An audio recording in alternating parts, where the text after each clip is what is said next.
Hi everybody, it's Professor Law here. I'm coming to you from my apartment, and this is where I'll be doing the videos from now on instead of my classroom. So I hope you're all doing well and that you're healthy and safe wherever you are. Um, so I'm going to be walking through the PowerPoint with you right now, and I have it split so you can see me and the PowerPoint.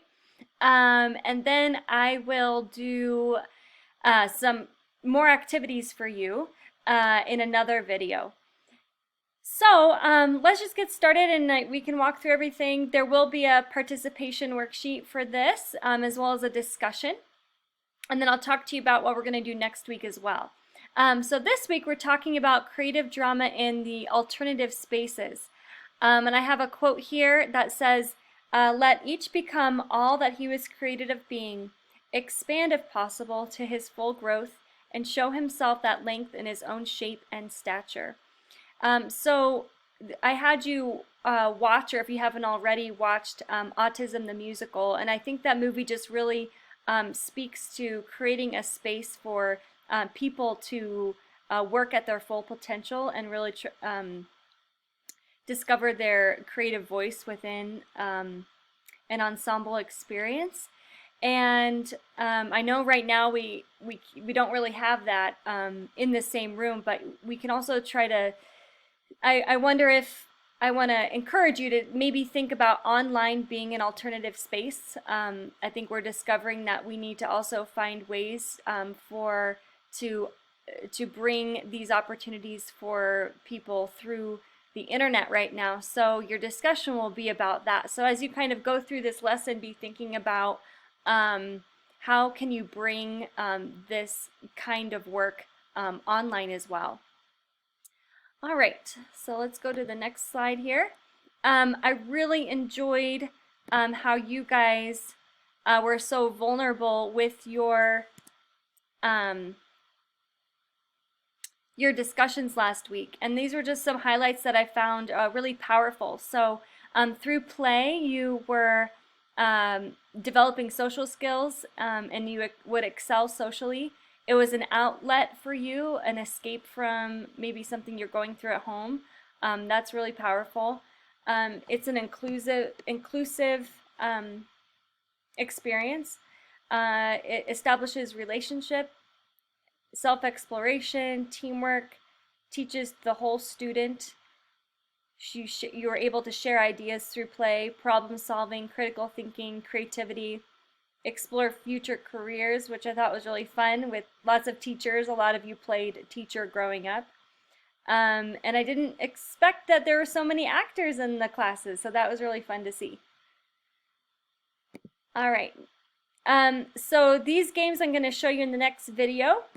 Same with the next slide as well. So we're going to go to just some highlights from the chapters that you read. So you were to read chapters 15 and 19. And this first chapter is talking about special needs students. The book is a little dated, so it was using some verbiage in here that I'm not too keen with. I'm trying to look at the date this was published in, and yeah, 2006, which I don't know, to me probably still shouldn't be using. Some of those terms aren't used anymore, and it's a little dated. So, but it does have some good information in here about how to include all different kinds of students in the classroom. So, guided dramatic play is a way of introducing oral vocabulary and developing concepts that prepare the child for reading. A continuing creative program offers opportunities for social growth, emotional release, and a way for learning. Drama helps students know who they are through play, and it builds identity. And through some of your discussions, you can hopefully see that in your own experience. Nonverbal children can produce feelings and knowledge through the use of movement and pantomime. And in the activities, I'll talk a bit more of what pantomime is. But pantomime really doesn't use any voice. You're really just using your body, your facial expressions to explore a topic. And so you don't have to rely on your voice so much. Physically disabled students can use drama as a means to escape onto their wings of imagination. So, I mean, you can go anywhere in your imagination, and creative drama really provides that outlet for some students who need that. Pantomime, again, pantomime is where you don't have to use your voice, you're acting with just your body and your face, is an area of drama that allows children with hearing loss to participate as well as enjoy theater as a spectator. And arts provides a universal language. So we all have faces, we all have bodies, and we all can, with our body language, we can like have a universal language altogether. Okay. Just a little bit more about creating a safe environment. We kind of talked about this last week, but creating a safe environment is really important when you do this kind of work, because you want students to be able to express themselves and take risks, and if they don't feel safe to do that, then it's hard for them to enjoy this kind of work. So creating a comfortable, non-judgmental atmosphere. Set up the physical space with clear boundaries. We talked a little bit about that last week. Determine the theme and structure for the day, establish ground rules, and bring a class to a closure. So, just thinking about your general classroom management, structure can go a long way when creating a safe place for this kind of work to happen. All right. And then chapter 19, some highlights there were pretty much just drama can be in a lot of different places. Museums, parks, libraries, cultural centers, historical buildings, intergenerational drama, environmental theater, going to different environments and camps. So it can really be used anywhere and doesn't need a specific stage. And then, like I said, this is not in the book, but we're experiencing this right now. How can online learning and teaching be an alternative space for creating drama experiences? So I had you guys watch Autism the Musical, and if you haven't done so, you have this week to do it. But it's a great movie, and it really captures the essence of of giving students with special needs an opportunity for self-expression and discovery, and creating a play together. And for your participation this week, I have 4 questions for you to answer based on the movie, and I'll look forward to seeing those. And then I am still going to assign the mini lesson assignment. And originally it was for you to sign up with a couple different people in the class. So I want you to sign up with 1 or 2 people. I hope you have at least 1 or 2 people's contact information, but if not, let me know and I can, pair some of you up. But I'm assuming you guys at this point probably do have each other's information. So I hope that works out. What you'll do is you'll sign up. I have a link here to a Google document that you can sign up. These are the dates for the Monday class, and these are the dates for the Tuesday class. So you'll sign up. You'll see in the document group 1, 2, and 3 go on April 6th, and you can put your names next to it. So this is what you did with the music part. You're just going to present a 5 to 10 minute group exercise. So a game, an activity, and integrate it with a core subject. You're going to present it to us online. So starting next week, we're going to do Microsoft Teams. And so we'll do our class synchronously moving forward, all online at the same time. And then I will do the PowerPoint and show some games and activities, and then we'll have the groups present their activity.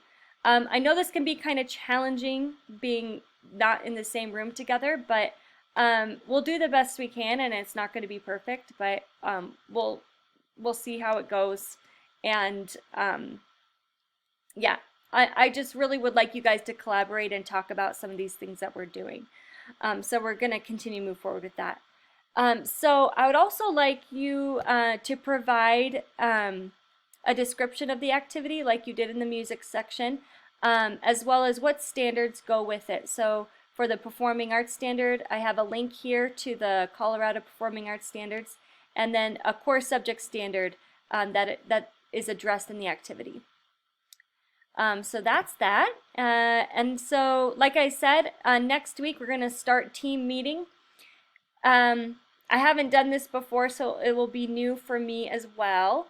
Some of you probably know more than I do how to use it, but I will have a meeting at the same time as the class. So if you can't make it for some reason, I will record it and post it so that you can still see what we did. And I just also want to let you know that you will still have a final presentation. So I would like you to sign up with more people if possible, 3 to 4 people like you did with the music section. And it's the same kind of thing. You'll present a whole lesson plan with the performing arts element integrated into a core subject with the standards. And it should be about 20 to 25 minutes long. As you can see here, May 4th and May 11th will be section 1, so meeting the Monday night class, and then May 5th and 12th will be section 2, the Tuesday night class. So that will be in a few weeks. So as you start generating material, you can start thinking about what your final presentation might be. Tomorrow and Tuesday, I would really like to explore teams. So if anybody wants to meet me online at 4:45 just for an hour, and we can say hi to each other, and you can ask me any questions that you might have, and I can just kind of see how the teams might work with presenting, and just to get to know, if you guys just want to talk and say hi, I'd love to get to know you a bit more since we really haven't had that opportunity. And then the following week we'll launch into full classes on Teams. All right, for your discussion this week, since we have the coronavirus, many teachers have had to switch to online teaching. So let's assume that online teaching is an alternative space. If one of the goals of the creative drama is to create an outlet for expression, socialization, and to explore a topic more in depth, how might you do this online? So what I'm going to ask you to do is take one of your favorite children's books and explain an activity or activities that you would have the students do to achieve those goals of expression, socialization, and digging deeper into maybe the characters or the setting or a theme in the book. Remember that students are probably doing the activity on their own in their house and might not have the same access to resources they would if they were in the classroom. So a lot of teachers right now are having to do this, having to teach something online, and the kids don't have all these resources. And for people teaching drama and trying to get students to be more interactive and socialize and being creative and expressive, I think it might be a little bit more difficult, but just wondering what you guys think about how to move into this. I will not require you to use a quote this time from the book. Just want you to start brainstorming this concept, because this is where we're at right now. Okay, so I think that's about it. I am looking forward to meeting all of you tomorrow or Tuesday to join me on Teams. And please let me know if you have any questions. Bye.